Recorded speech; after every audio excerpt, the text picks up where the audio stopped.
Joe, let me ask you, you surveyed a lot of analyst opinion here. Yeah. Sean Darby talking about how this was always going to take more time than perhaps was expected to get all of this through. What's the market's sense of timing when it comes to getting this stuff through Congress? Who knows? It's just funny because so much was made of this speech. We had people saying, oh, you know, he's got to finally deliver some meat on the bones of all this policy stuff. He didn't really do that, and yet stocks are up. So now the narrative shift is, well, he's, you know, resetting and all that, and did a good job and appeared presidential, and so this will give him political capital, as you just said. So this is the new story people are running with.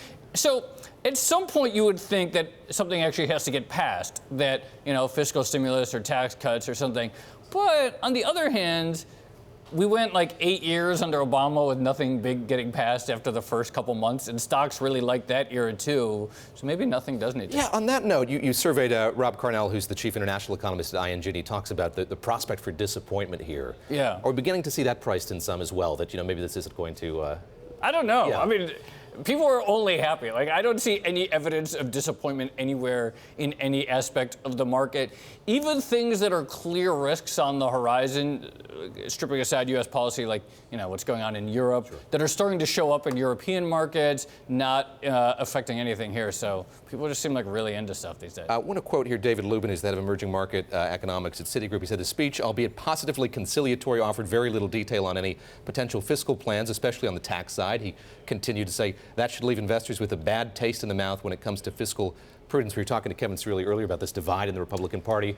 You look up, you don't see many fiscal hawks circling. No, you don't. So I think, so here's one argument you could make, that that even if the market does need to see policy, that last night Trump sort of moved the ball forward, which is, okay, yes, he didn't provide any details, but nothing was going to get passed if Trump's popularity was in a tailspin. So if you figure that the precondition for the passage of anything is that he lift his poll ratings, and if the view is correct that he had a good speech that will play well publicly, then you could argue that actually he did move the ball forward legislatively, but he had to accomplish that turnaround first. Very quickly, about 20 seconds left. We had a lot of Fed policymakers speaking this week. We're kind of ignoring that as well. Fed?